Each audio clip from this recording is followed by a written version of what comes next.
Hey viewers, welcome to another game as a Casual Pro Gamer. Today we are doing a game from Sejuani because I forgot to make one and I basically didn't see this one on my email address. And hopefully everything is set up okay because the whole everything reset basically, and that was definitely not what was supposed to happen. So Sejuani here is going to play top lane, and Prove your worth, summoner. hang on, let's get a good look. Yeah, unfortunately she's running away from us. Oh, the camera just switched. Oh no, she's walking towards blue.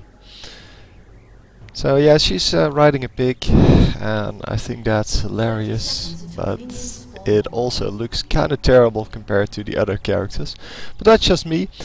I think it looks a little bit too big, and yeah, wisely not choosing a skill here.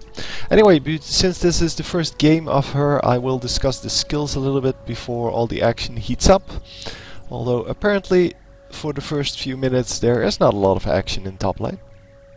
So we will be looking around a little bit. First of all, Frost, the innate ability, everything that she does, well, all the basic attacks at least, apply Frost, which is a 10% movement speed decrease. 10% is not a whole lot, but it is quite useful in chasing and making sure you can get away. Then the Q, Arctic Assault, which is probably the most overpowered skill we've seen in the past, well, few patches at least. It is a dash forward. It's kind of a flash skill. You can go through walls and everything. It applies Frost if you go through someone, which means an extra 10% movement decrease.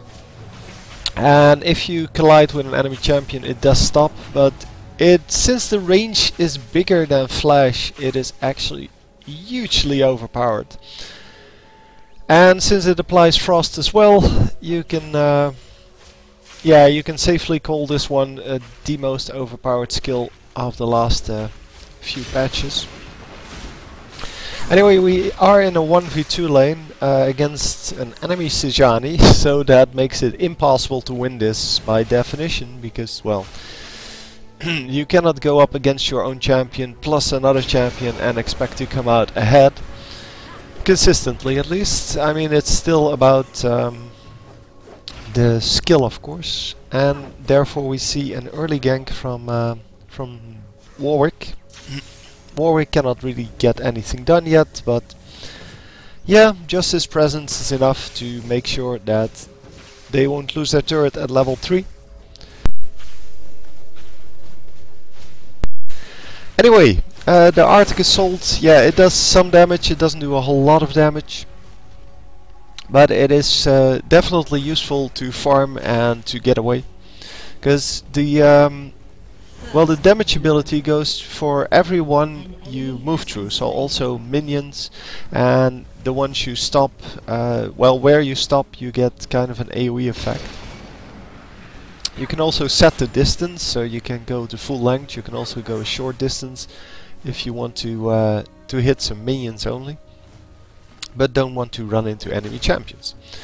Anyway, Nordic Winds, I think that's the skill he took at level 1. It is the same skill that Shyvana has, only in this case it's blue, and it used to be orange, like orange, red, yellow kind of mix.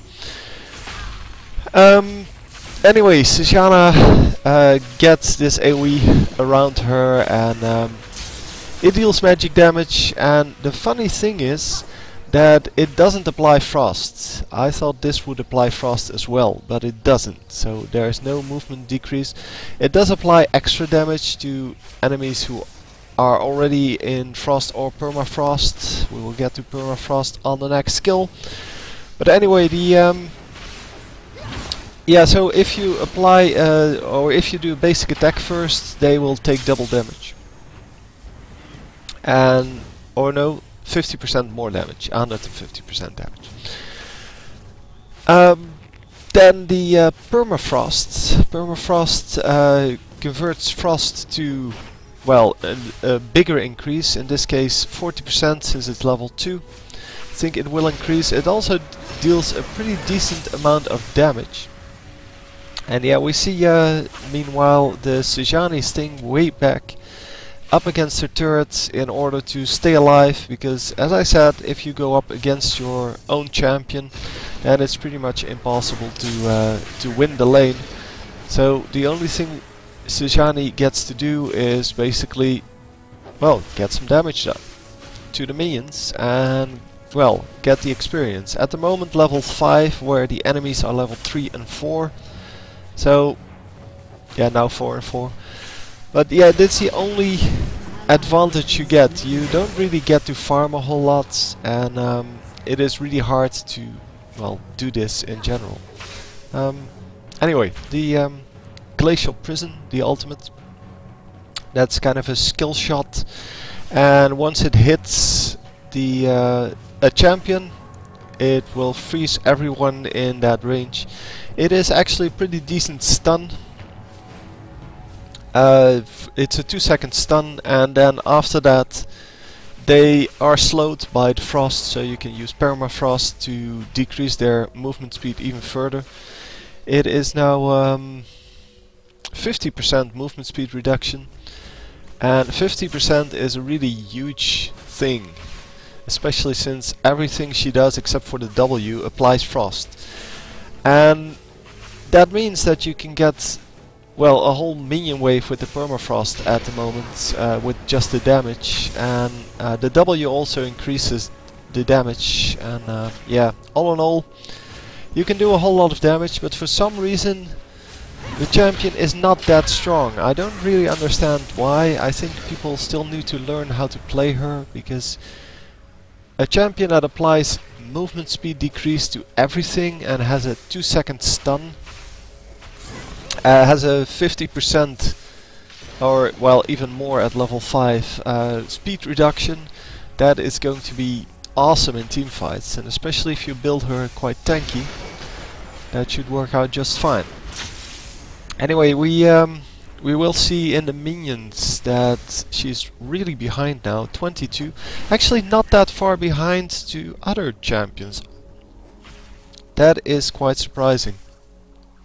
I have no idea how that happened, but as you can see from this, yeah, well, they are currently winning, and they're going to have a very easy time in the late game. Yeah, I just unlocked the camera because I am done with the skills, and well, because they have a jungler, this they get extra XP, because all of the experience from the jungler is added to their total, to their team total, but the enemy has no jungler. And yeah, hopefully we will get to see some action here now. Now another gank coming in from Warwick, but Warwick not really able to stand up to these two champions. Nice ultimate to save the Warwick, and they get out safely. But the enemy champions will have to back off a little bit, because they yeah, they took quite a bit of damage. So enemy Sejuani out of mana, and yeah, it seems they have seen, or they know, this Cassiopeia is coming, because they backed off quite a lot, and we haven't seen them back off all game. So maybe some communication going between them, I don't know. Anyhow, I think Sejuani will become a better champion once people have incorporated her into a decent team, because she is basically a very good champion, only, well, she hasn't played a whole lot, and I don't really understand why. Because as I said, she does have a lot of slows, she has a stun, and she has a very overpowered flash ability. Or flash-like ability. Yeah, just to show you, this is the range on the ability. Hang on, let me follow her a little bit. So this is the range on this, and the range on flash is this. So you can see this range is a lot bigger. It's about 50% bigger, and since it can also be used to apply a slow to your enemies, it is way better than Flash. And since Flash is already nerfed a couple of times, or has been nerfed in the past, and there you see the power of that that AoE attack that Arctic Assault brings. It cleans up the entire minion wave with just Q and W, without risking anything, even in a 1v2 lane. So I guess this is very powerful, and I really don't understand why she isn't played more. Yeah, that's the way it is. People don't like her for some reason. Maybe someone wrote a bad review on her or something like that. But it seems that she is pretty good. So yeah, getting stunned here, slowed. Well, every good thing basically, and therefore cannot really chase the Victor. Victor also isn't played a whole lot. He was played a little bit in the first week. Not even sure if I have a game on him. Well, I'm pretty sure I have a game on him. Yeah, he is just yeah, he is also a decent champion. He's not great, but I guess people just are tired of getting new champions. That's what it seems like, because only the really powerful ones are getting play, or well, getting to see some playtime. I think Ahri is the only one that really made it into the big leagues from the recent champions. But yeah, Ziggs is champion number 93, I think, and that makes it kinda too much. Yeah, the pick and ban system really doesn't work anymore. The well, the amount of champions everyone has is starting to get to a level where you don't get to play all your champions anymore, because you basically don't have time, because most people only play like 1 or 2 matches a day.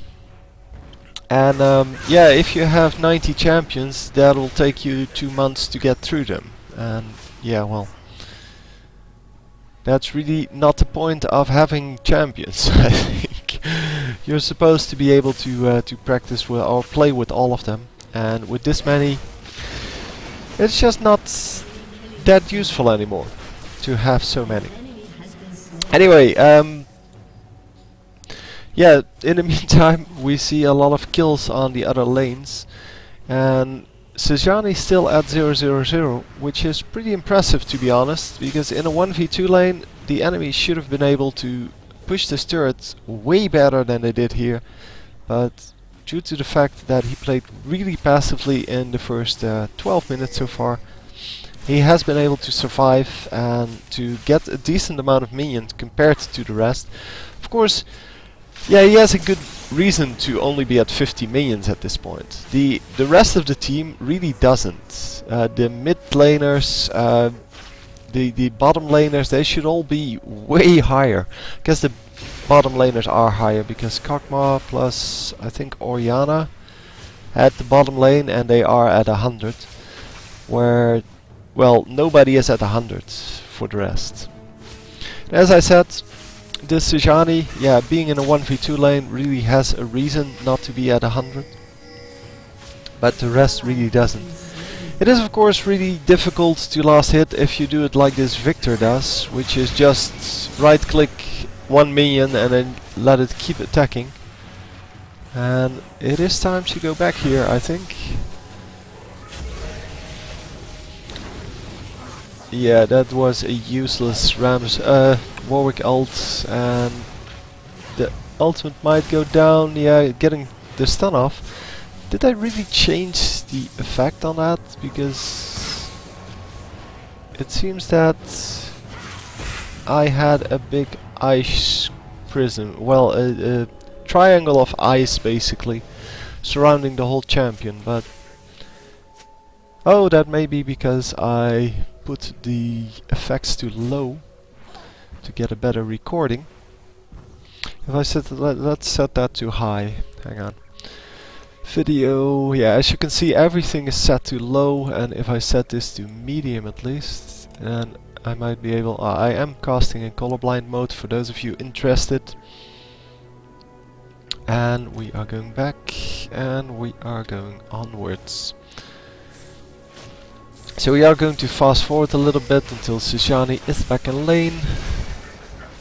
And yeah, so they did do some damage on the turret here because Sejuani was out of the lane, but whoa, almost getting a kill here. That is quite impressive. But used all the skills to get that and is not going to get anything else done. Double permafrost going off, one on each team. And that means that nobody is going to die.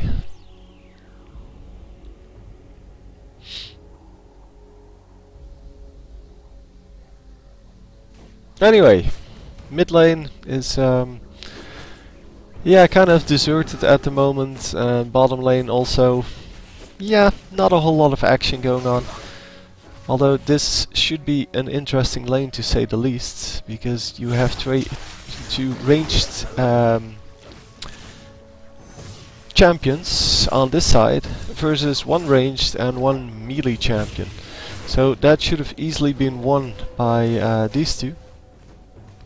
But I'm not sure if they actually did. Yeah, let me show you this if you want to see what his runes are. I know it's a little late, but you can still see pretty much what his runes are. An ally has been slain. And An enemy has been slain. yeah, at least bottom lane gets a 1-for-1 trade, and I guess that's good enough for now. Yeah, it's really a shame that you cannot see anything beyond, well, where the champion is. So you cannot see their health, you cannot see most of their skills, because the effects all get, well, they're non-existent because it isn't sent to the server. Only damage is sent to the server, and basically when a champion dies, but not the actual HP or anything like that. And I hope that Riot Games will actually come out with a replay system of their own where they solve this problem, or well, basically make a replay file that that works on this system. That would be good as well, but you would have to be able to download that replay file from the server at the end of the game, like you do with StarCraft 2.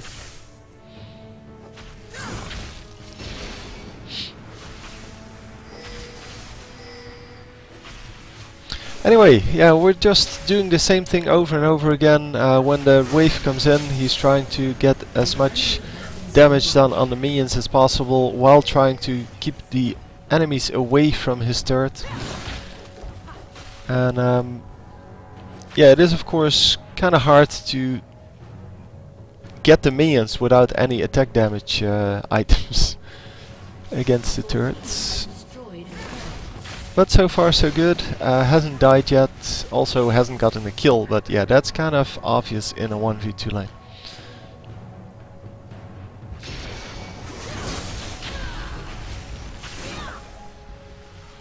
And oh, that almost worked. Oh, getting some damage done on the Victor here, but has to get out of here because yeah, he's going to get stunned, and it doesn't take too much damage, but still. Yeah, it is kind of amazing that he can get these enemy champions so low, even though he's in a 1v2 lane. I mean, he is level 12 versus level 10 on the enemy Sejuani, but that shouldn't make too much of a difference. Although level 11 gets you an extra level in your ultimate, so I guess that helps out. And yeah, let's see if they can actually get a kill this time. Yes, this should be one. Yeah, finally. Oh, strange. The stun platform actually disappears when Victor dies. I have no idea why that is. I mean, still should be there. But, well. Finally we get a kill! Woohoo! After so many attempts at getting this this done. Yeah, you are visible, dude. Fortunately, Kog'Maw wasn't visible. And Are they actually? No, they actually lost that kill. Wow. Well, Sejuani's still alive, is going to pick up the rage here. Oh no, no, no, he's going to go home immediately. Karma, dude, just get the minions.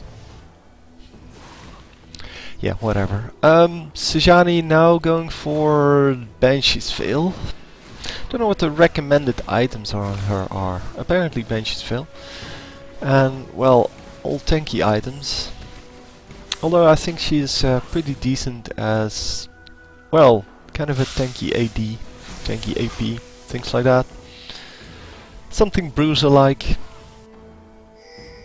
But we will have to see what that develops into. I'm not sure if any of the pro gamers have already looked at this champion to see whether or not she can be used in tournaments. Because so far, yeah, people are just waiting for her to get either nerfed or buffed. And yeah, as long as that doesn't happen, people don't know what her eventual skill level will be. And therefore aren't really practicing her too much yet. Because in tournaments, yeah, you always get the last patch, so yeah, if she gets buffed now, then in the tournaments that are played right now, she's still not a really big factor. And I'm not really sure whether they should buff or nerf her or change her skills. Because to be honest, yeah, I have played her a couple of times because she's free, but I don't really have a feeling for what she can do because I don't really know what to build on her. She seems pretty decent in the fact that she doesn't die easily. She can also farm pretty well, but she doesn't do a whole lot outside of that. I think the AP ratios are really bad. The skills don't really combine with anything except for kind of someone like Maokai, who just chases down enemies and slows them so that his team can actually well, catch up and get them. But yeah, Maokai is a lot better at that, so why would I play this champion if Maokai is better at that? So no ultimate coming out yet, and yeah, the enemy getting a double kill even though Sejuani is still at near full health. And he is going to have to escape here with his Q. Yeah, he forgot to use his Q at the moment he could. And unfortunately does get killed for that. And yeah, she can catch up. That's quite surprising.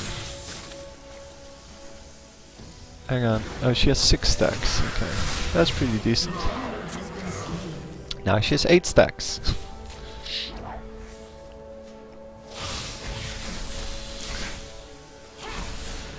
Nice damage done there, and eventually going back to the minions, of course.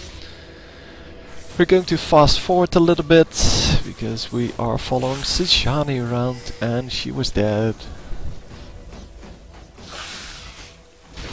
So Sejuani going for some jungle, and yeah, enemy Sejuani plus Warwick now in the middle lane.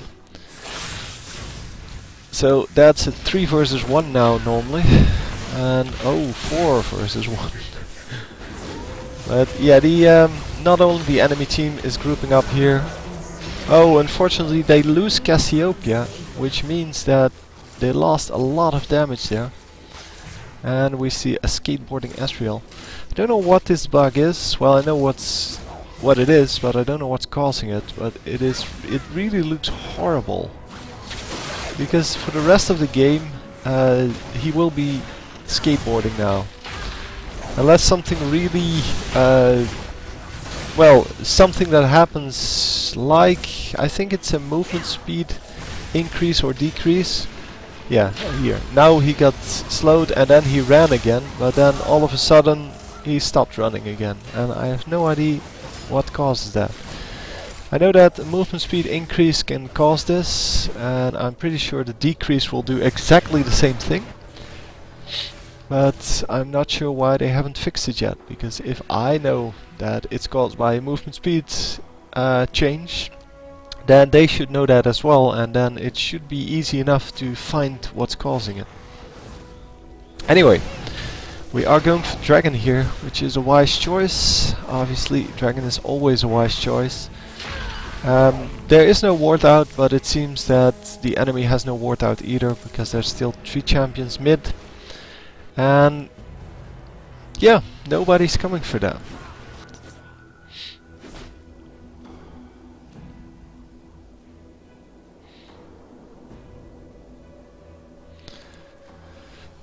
Anyhow, it seems that yeah, we're just switching lanes here a little bit. Top lane is being pushed to the turret a little bit. Victor is going to get that, and we are going to push this lane and then go back middle. So in the middle there's a huge team fight going on, and yeah, they should be able to get some nice kills going here. Oh yes, a kill! Don't know whether that was the ultimate, but I don't know. Ultimate is at 16 seconds cooldown, so it cannot be the ultimate. Yeah, the ultimate from Victor really not doing any damage because of the Banshee's Veil. And that helps out quite a lot. Come on, get the fizz with the ultimate. There we go. This should be easy enough. Still a flash up, so that should be a kill. Oh no, not getting the kill there. Could have definitely flashed in, just hit the fizz once and then turned on the W. That would have definitely killed him, and then ran out of there. Because he still had plenty of health, but he does get the other kill.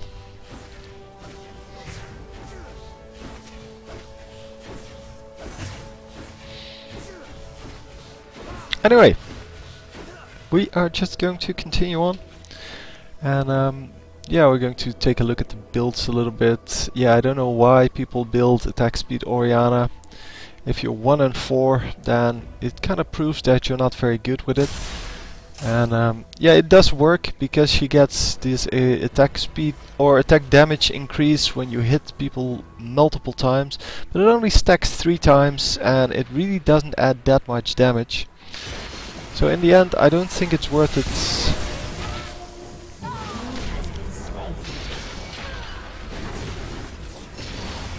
So we see some big team fight going off here again, but the enemy already lost Fizz, which means that their well, one of their basic damage dealers, or their best damage dealers, is out of it. And yeah, we see that this Asriel gets his movement or his leg movement back when he gets slowed. That is actually quite funny.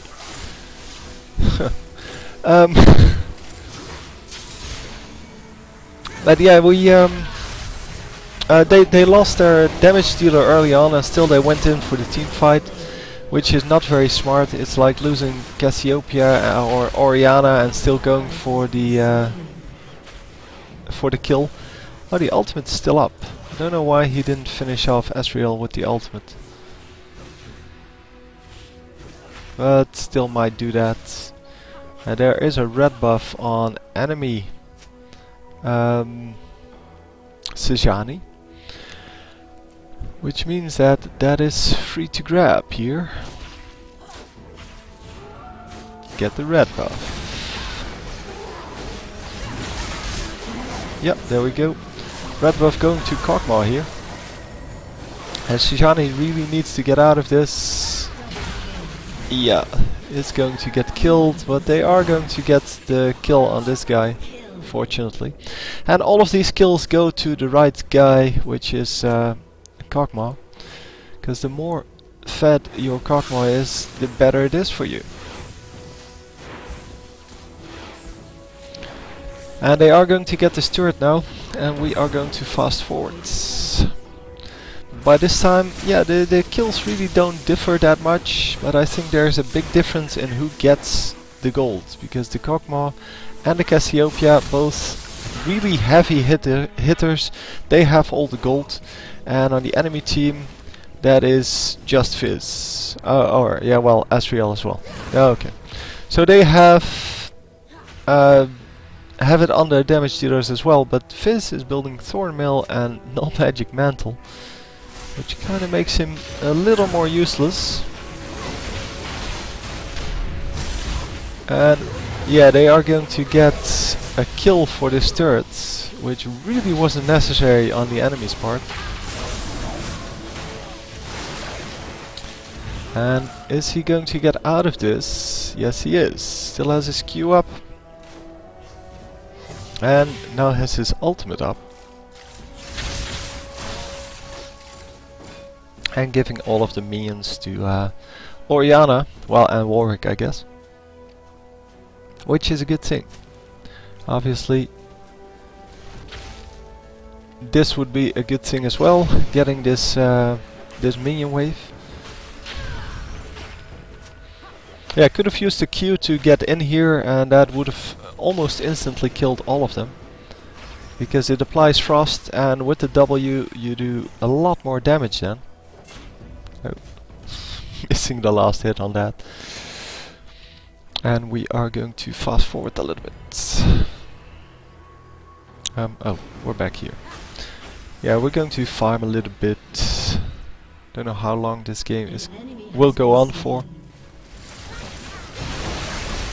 But it seems that with this much team fighting and this much losing by the enemy, it should be over pretty soon. Because the enemy keeps pushing in, and then once they engage in a team fight, they lose all of their champions. And Orianna almost getting killed. And Orianna really should go back here, because she is going to get killed. Yeah, there we go. I don't know why people keep doing that. It is so obvious that if you're low health that you're going to get killed. Come on, Q. Oh, nicely done.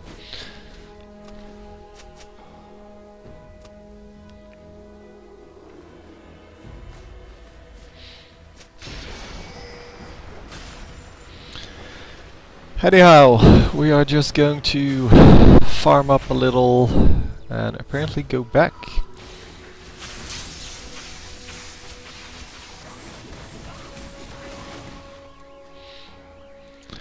So yeah, not a whole lot going on at this moment, because, well, the enemy team keeps engaging in team fights at random locations, so it's kind of hard to follow what the actual strategy is. And yeah, therefore, because there is not a real strategy, I cannot really explain the strategy. It would be great if they just went for Baron and just at least attempted to draw out a team fight. Well, we see a nice well, cut off here. He came from the back and really cut off the two of the enemy team members. And is he actually going to get there in time? Come on, Q, over the wall. No. No, not into the wall, over the wall. Getting the slow on him. And yeah, they're not going to get anything else done, I think. Oh, he's going to stay in. Such fail. Yeah, so he stayed in and therefore got killed quite easily, thinking that the turret would protect him, but obviously it won't. The turret is not really a big protection item anymore at this point. It still does a whole lot more than it does on other games of this type. I mean, it's not that easy to tower dive on League of Legends, even at higher levels. But yeah, it really doesn't protect you from a 3v1 gank. And we see some pretty decent damage going off on both sides, but yeah, since Cassiopeia went home, it really isn't a good thing to well, to try to get this team or to continue this team fight, because Cassiopeia is really one of the main damage dealers. And hopefully he'll get his Q back. Q. No! Yeah, I could have used the ultimate to get out of that, but doubtful he would have escaped anyway.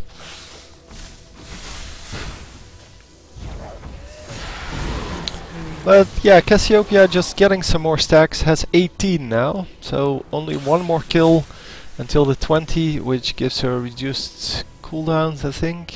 I'm not sure. Let me see. Because it should be here. Yeah, 15% cooldown reduction. Unfortunately, that still only limits your cooldown reduction to 40.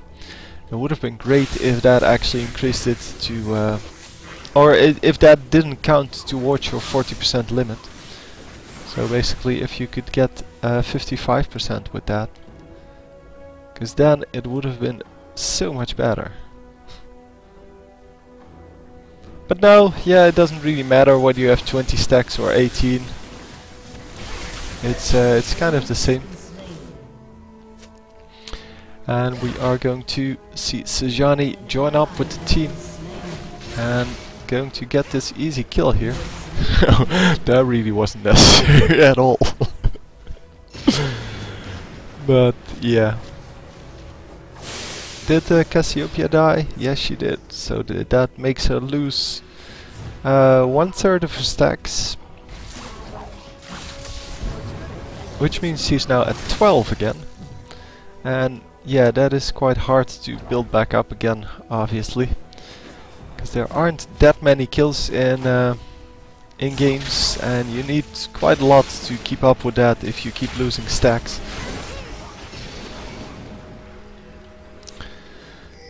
Yeah, let's just go for blue buff for whoever wants it. That would be Oriana, apparently. Oh, we're here. And we are just going to fast forward a little bit to the team fight, which is going to come. There we go. Yeah, Fizz once again making the big mistake of jumping right in there, but is apparently tanky enough to survive that. Or, well, nobody really focused him, so I guess that has something to do with it as well.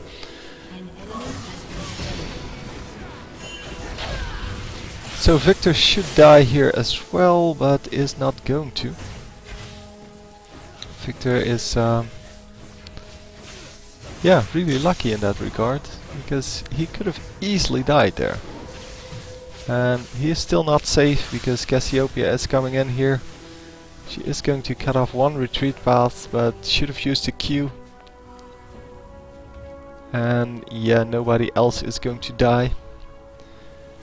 So, Sejuani coming back from the base now has, well, some pretty nice items, and I especially like the Shiraya's Reverie. It makes the stuns even more worth it.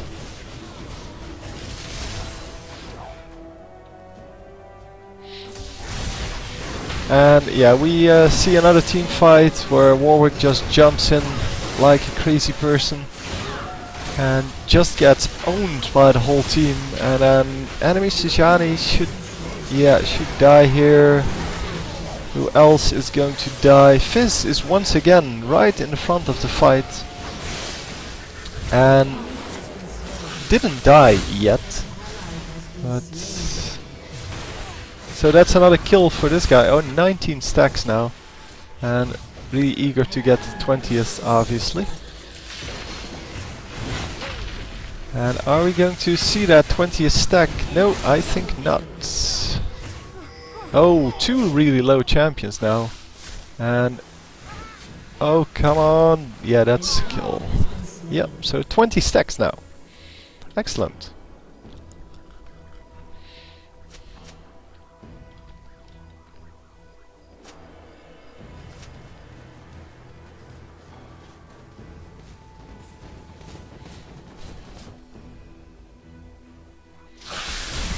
Anyhow, we are going to continue, and at this point I'm going to fast forward to the actual fights. So it seems that she dies really slowly in these team fights, which is excellent, because that's exactly what she's supposed to do. And that makes her kind of a good thing on your team, I would say. because she can slow all the enemies and still stay alive. And she can farm pretty well without dying. Although I am pretty sure that there are better builds for her if people, well, try out different items. Oh, nice. The yeah, Cassiopeia really the main damage source on this team now, and there was another 3-for-1 trade, and they are going to get Bear now for that, which is great. So Cassiopeia getting the blue, and they are going to push top lane a little bit, and Sejuani is going to shop here. Bottom lane, yeah, Cassiopeia is going to clean that up. Not using the Q a whole lot, it seems, or, well, the effect may just be blocked out. So Dragon is going to fall in 5 seconds, and then afterwards we are going to push middle lane, because all of the objectives have been taken out. Dragon, Baron, all the buffs. Oh, missing the stun there, which is kind of a shame, because that would have come in really useful in this team fight. But yeah, it really doesn't matter at this point. It's a 3-for-1 trade, and that's because Orianna is, yeah, building some crazy stuff. 4 and 10 now. Don't know what she was thinking there. She has, yeah, cooldown reduction and attack speed. I don't know what that is for a combination, but cooldown reduction and attack speed really have nothing to do with each other. They don't supplement each other at all. Yeah, they should just take out this turret and this inhibitor. There we go. And just push further on with the next minion wave. Obviously clearing out this minion wave would be a good thing. And they can just brute force these turrets. Although Cassiopeia probably shouldn't be tanking this, and neither should Kog'Maw. But Kog'Maw really doesn't care, he just wants to right click the turret, and rightfully so. So yeah, they're way stronger than what's left of the enemy team. Getting a stun off on the summoner platform. And that is it. So I hope you enjoyed it. Hopefully we will see some nice new builds on her in a few weeks, and well, maybe we'll see some new games then. But until then, this is what you'll have to do it with, or well, live with. Anyway, hope you enjoyed. I will see you next time. GG.